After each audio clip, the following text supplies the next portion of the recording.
Summer of Soul. Summer of Soul is a documentary directed by Questlove. I was going to say Kanye West. Directed by Questlove. There, it is the Oscar-winning documentary. Just recently at this Oscars 2022, there was actually people who won awards at those Oscars, and not just somebody who just got the shit slapped out of them. There was actually people who won awards and walked on the stage, everything like that. So that was very nice of that. I've been meaning to check this film out for a while now, even before it won an Oscar. I've been interested in it. This was in 1969. It is the Harlem Cultural Festival. That's what this documentary is discussing. There was years and years, as I say, where this was recorded, but it just sat there, and nobody did anything with it. And this, Years. for this footage. And you had all these legendary performers who performed at this festival. You had Stevie Wonder, you had Nina Simone, you had Gladys Knight and the Pips, you had Sly and the Family Stone, you had the Fifth Dimension, you had Oh gun. African tribe. African Tribe, yeah. Oh gun, yeah. Uh, Oh gun. You have all kind of legendary performers there, and there was just this footage that just sat there and did anything with it until they took it and restored the footage, and then we're able to kind of see it now. I'm a big fan of this genre, this era of music. I am kind of a fan of that. Sly and the Family Stone. A lot of kind of music of them I got into from basically watching movies, from watching different soundtracks. Especially stuff like Quentin Tarantino movies, especially like Sly and the Family Stone. Like their music, every trailer, it seemed like every trailer at one point for a movie had a Sly and the Family Stone song in it. You know what I mean? Like Everyday People, or something like that. It seemed like every trailer was, had like a Sly and the Family Stone song in it.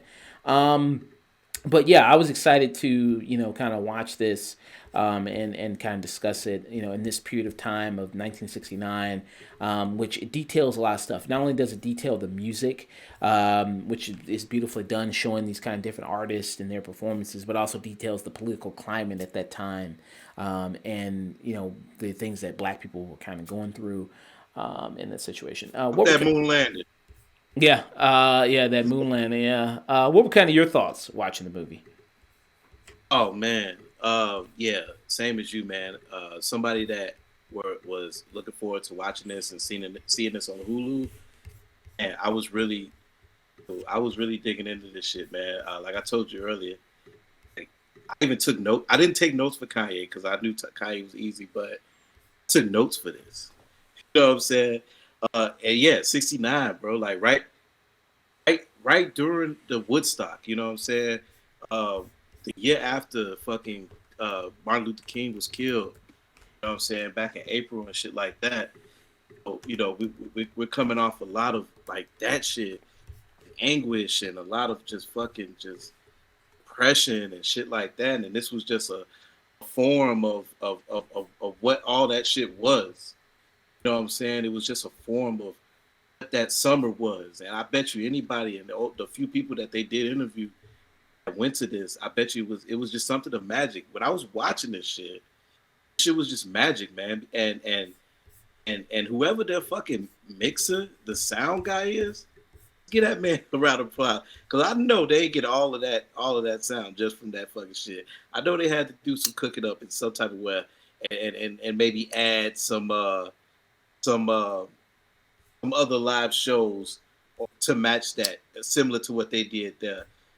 Because there was a sequence where Stevie was playing the piano, and you could tell it was a little bit off a little bit, and you could tell they kind of like maybe manipulated that with the sound a little bit. Mm. But other than that, I, I really, yeah, I really was just into this shit, man. Fucking Panthers was their security. Yeah. You know what I'm saying? Like the Panthers with their fucking security. They had a fucking fly ass fucking mayor at the time, Tony Lawrence. And Tony Lawrence was the one that helped them like fucking. I mean, not Tony Lawrence. Tony Lawrence was the guy that helped put it on, like the club promoter, I guess. Mm. like We the talking about the mayor, mayor, John Joy Lindsay? Lindsay, John Lindsay, yeah, hmm swagged out white boy, Mm, swagged out white boy helped put on a soul festival for Harlem because they knew what Harlem was. Harlem is a chocolate mecca, man. It's a mm, chocolate mecca, and a lot of the information that is inside the documentary, it's about a book doc. It's about a book doc, but once again, we go back to what I said about a story, an encapsulated story. They had a story for each band that played on the set list. Now I don't know if that was the set list from night to day or beginning to end because Stevie Wonder came out twice. I'm like, man, maybe Stevie had like a double set. You know what I'm saying? But you could tell too. It was little things that you could tell like they took what they had and made it happen. And that's what I think the beautiful part of this. Because if you look at a couple of the sets of like Sly and Fifth Element and them like that, some of mm, them sets wasn't that long. Some of them sets they didn't do a lot of jams. mm, You know what I'm saying? Sly did a couple of jams. Sly did a good amount. You know what I'm saying? But it was some people that did like maybe like 15, 20-minute sets. You know what I'm mm, saying? I like that they showed different images of the crowd. When Gladys Knight was up there, the crowd wasn't too hyped. They enjoyed it and they enjoyed them, but they wasn't too hyped. Then when you seen Sly get up there, it was a fucking they showed that scene where it was a rush to the line. Folks had to calm down and shit like that. mm. You know what I'm saying? And fucking Red Fox was there. I hope that's ain't that Red Sanford the Son? Red Fox, right? Yeah, Red Fox, because they do the when they talk about the moon landing and they say, well, what do you think about it? They ask the black community to go around interviewing all the black people there in Harlem, like, what do you think about the moon landing? He's like, I don't really give a fuck. I think they should take that money, Well, give it to the black community. And you see Red Fox at the end of the whole clip of them talking about the moon landing, talking about it's like, oh yeah, shit, that's Red Fox. Yeah, oh shit. exactly. And honor to Red Fox, just like I had the Henny for fucking Kanye. Out of Red Fox, I'm gonna tell you what the fuck he just said. I said I got better shit to do. I'm gonna come down here and have some fun in Harlem. Yeah, fucking. He said messing with the Puerto Ricans. He's like, yeah, messing with the Puerto I Ricans. mess with the Puerto Ricans and blacks in Harlem, nigga. Like the fuck? I don't give a fuck about that. It's crazy because when they were beginning that to ask about the moon landing and shit, I said the same. I'm like, fuck that moon landing. That shit propaganda anyway. Some real shit going on down here. Y'all need to see it. It's a damn shame we got to do music for you to see it. What Mm, the fuck? We got to perform in front of you to see the shit? What the fuck is going on in Harlem where this is such a big, it's like, they said it was like 40, 50,000 people there. mm, 40, 50,000 blacks in Harlem. mm, yeah. That shit made me so proud to see. So, I don't, I'm sorry if it's any white people listening. I'm just, I just, I just really want to say it was so fucking crazy to see just a sea of fucking brothers and afros and fucking everybody in there just chocolate, motherfuckers sweating. It was hot, motherfuckers. And then you also get to see the climate of where music was at. Mm, What the fuck did Fifth Dimension say? We're happy to be in that fucking festival. mm, We're happy to be there. We were known as the black group with the white voices. mm, Unless you know, like shit that some of the things that we kind of complain about, um, black people. mm, Oh, we don't have enough of this. We don't have enough of that. We don't have enough of this. We don't have enough of that. There's about 20 black shows on TV right now. Even back then, there was a variety of different black acts. And there were even black acts that black folks didn't feel accepted by. mm, yeah. We need these little shits like this, these little stories to just like be appreciative of this shit and to be like, God damn, well, maybe you're right. I mean, look at the shit that we didn't have. Yes, we listened to old school music and a lot of the other shit, But do we really dig into like the B sides of that shit? Do we really dig into the records and the albums besides the shit that your mother and father got? You know what I'm saying? And we don't go past 69. I ain't heard a record in my house past 69. Okay? So, and how many niggas is listening to Mahalia Jackson? Shit. Martin Luther King couldn't even get on his goddamn iPod and Boondocks. Shit, man.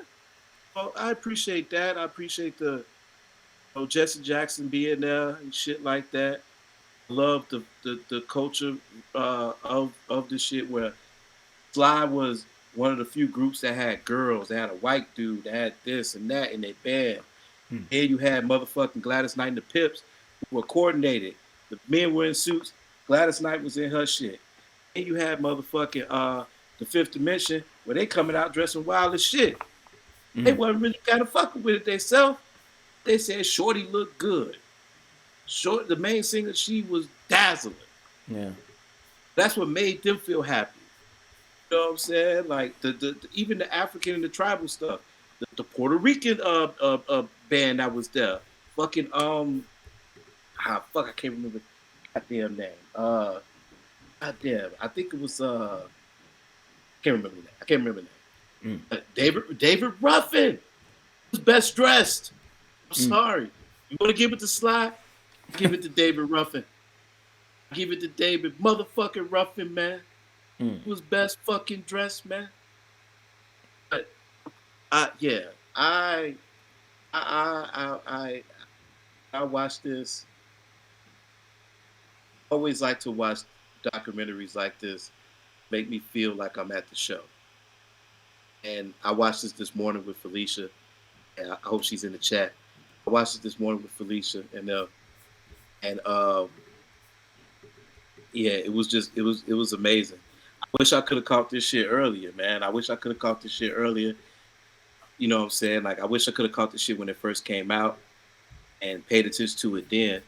Like I said, with documentaries, it's just so I need to sit down and get my fucking need to have the attention of it first. I watch the shit before work just to really get a grasp on this shit. And yeah, man, I enjoyed it for the most part. I really did. I really did. But Yeah. yeah. Yeah, some of my favorite parts of this documentary were they do interviews with the musicians that were there. They do the interview with Fifth Dimension, and they have them watch their performance back. You know what I mean? And you see them get emotional about that and going like, "Wow!" Just to remember that moment, to remember performing the song. And they even do while they're interviewing the musicians, they even do a little backstory about their whole kind of up and coming, a little quick kind of like their little history and how they kind of came to be. And the song that they were performing with Fifth Dimension, they do the Aquarius slash Let That Sink In. And you see how like that song was a huge hit, and they talked about, like you said, their history and how their whole look and how they kind of sounded white, and why that was kind of so special for them to be there. And it's like the one of the female lead singers and one of the male singers. By the way, the female one of the female singers, she aged beautifully. I mean, she looks amazing. I mean, like, oof. I mean, she looks still a fox. Honestly, yeah, she looks great. But you kind of see that they also do one with Gladys Knight. They do one with Stevie Wonder. When you mention the Puerto Rican band, because they talk about the communities, the black community, the Latino community, and they have Lin Manuel Miranda and his father. They give interviews with them and discussing like that kind of in Harlem and that kind of connection there that those kind of communities had, in New York. Which was also kind of something very special to see, kind of black and brown people kind of connect that way through this music. Was also, Afro Latino kind of people and Latino. That was kind of something amazing. So I did love those interviews that they did with those musician artists, and also just talking about the political climate at the time. Mentioned, like you said, the Black Panther Party was the security for the event, and which way black people kind of going. More. They interviewed Al Sharpton. He talked about like, yeah, I went the more kind of peaceful route with a lot of stuff, and then I had a lot of brothers and friends who went the more way of the Black Panthers and the Black Panther Party. And like you said, this also 1969. It's 1 year after the death of Dr. King, and you have Jesse Jackson come on there and talked about this what this festival meant for people, black people at this time and at this period of just this coming together, which was also really special. It, And, it was special to have people like Nina Simone there also, because just like that element of, well, not element, just like Fifth Element of the way that they were happy to be there because happy to be at something black. Nina Simone was the same. I don't know if you've seen Nina Simone doc. Uh, Nina Simone played in front of prestigious motherfuckers. He wasn't. So she played in a few juke joints and shit like that too. But at this time, Nina Simone was up there. You know what I'm saying? So the black community probably didn't get something like this for a long time. Going back again, similar to that Kanye when he was at the iFest, because at that time Kanye wasn't at home for a long time. You know what I'm saying?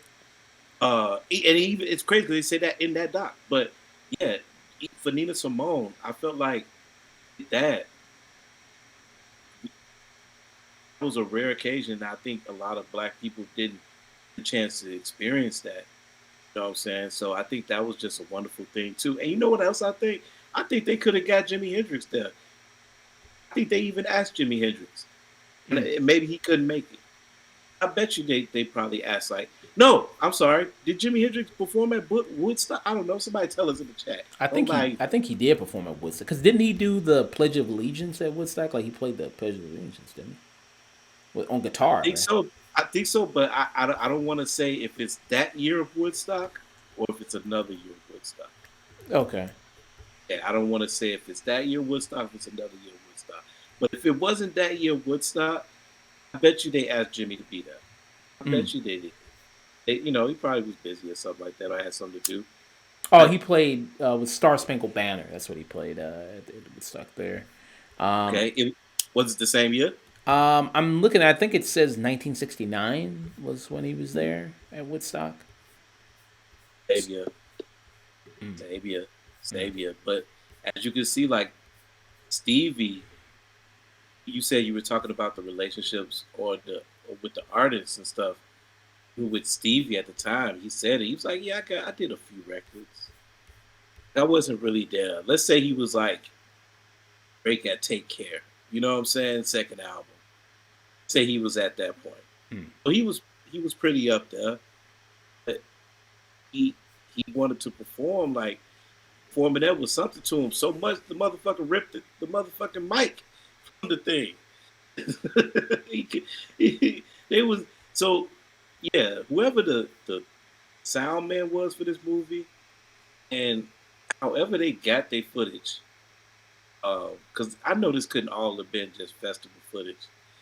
They had to kind of, I know they had to get in contact with like some old cameramen that day or something like that. Because if you look at some of the footage, um, I think like Gladys Knight, it's just at one shot. Then you see other people have different shots, maybe over the shoulder, maybe this, maybe that, maybe they had their own cameraman at the time. You know what I'm saying? So, however they end up getting all of that footage, kudos to them because I bet you it took a long time. Yeah, I mean that's also another really like I said, big impressive thing about it. Like we talked about, is just like them storing all this footage, getting all this footage, putting it together. I mean, we just talked about a documentary that wasn't so probably well edited, and you see this one that is just so like masterfully done. It is incredibly impressive.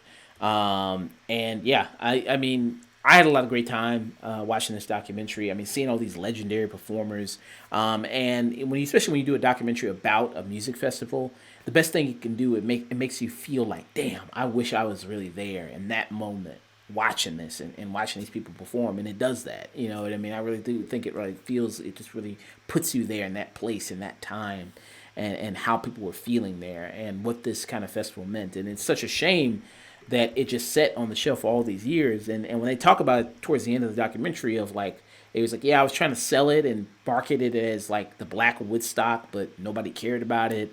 And, nobody wanted to, wanted any part of it. And that's a shame. And and I could see why it won for best Oscar, for I mean, best documentary at the Oscars. I can see why. It definitely won. I'm trying to think. I don't think I have any real negatives about it. I mean, I don't know, I wish it was longer. You know what I mean? I enjoyed it that much. I did. I had a great time. I think for me, it's a strong tune in. For me, high, very, very high tune in. I absolutely really enjoyed it. What about you? So this documentary, I felt like once again it hits its beats to being on par with in a music documentary. A lot of music documentaries do this whole thing of where you start from the beginning of the show, and then you end at the end of the show. You know what I'm saying, or the last act or whatever like that. Hmm. And that's a story structure is a bit like easy. So it's not really too much. I feel like too much of. I don't think it too much was a challenge for them to construct a story around this shit. To be honest with you, Hmm. because I mean, yeah, you got a few people that's still alive. I think at these ages of Jesse Jackson and shit, it wouldn't be hard to get them. So to construct the story around that, felt that that was very like an easy part for them. And the challenging part was restoring the footage. And once again, going back to what I said, making this footage palatable to be mixed up into a story. You know what I'm saying? Making these pieces of footage their own, be put together and restored. So sound on this was really key. Hmm. I think it was beautiful. I think it was even parts where you can see they tried their best. Because if you go back and look at Slide when he came out, um, kind of tell maybe the sound wasn't really all that. He was a bit struggling a bit. Hmm. But you can kind of tell from like how hard he was singing, the band was going, and he was snapping. Because they want to, because everybody came out there to show out. That was another part of the story that I felt like that they incorporated. That was great. And all their incorporations were masterful. But they had masterful pieces to put together a story like no other. And to be honest, they ended it. I feel like they ended it like a chef's kiss. It Hmm. was just so perfect. It was so perfect because we were the same motherfucker that was at the end. We were the same motherfucker that was at the end. Same motherfucker that said, "Wow, I did not, wow, I did not know that." So Hmm.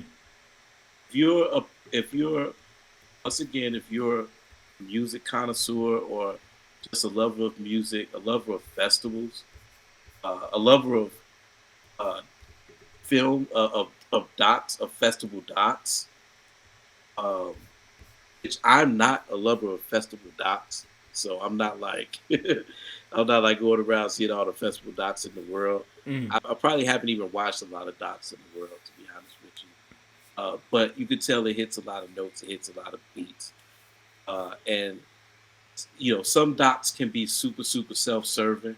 I do understand that. Hmm. It's like how Kanye shit was, which really brought it down. This doc has served its purpose to be what it was, and that is to be some shit to be like, look, understand, listen, and to see that y'all doing shit out here. Whether it's big or small, if it's in your city or that city, if it's the same night of this or the same night of that. Hmm. Like, be appreciative of this shit that we have, that we can manifest as people.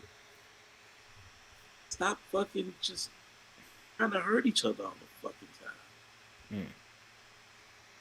So it's like, yeah, this doc for this time right now is perfect. You don't know none of this shit that's going on. 90% of these motherfuckers is gone. Hmm. You need something like this. And I hope that more things like this get brought up because now we're going back into a band called Death Territory. But and if I can see more docs or get recommended more docs like this from anybody that's listening and shit, watching, please let me know because this is shit that that people are missing out on. You know what I'm saying? And that they need to see. It's information that you should palate yourself with if you watch documentaries, especially music docs. Mm. Uh, yeah, I give it a tune in, man. Tune the fuck in, man.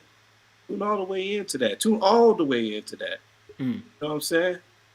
Tune all the way into that because we just need it at this time. It's just needed.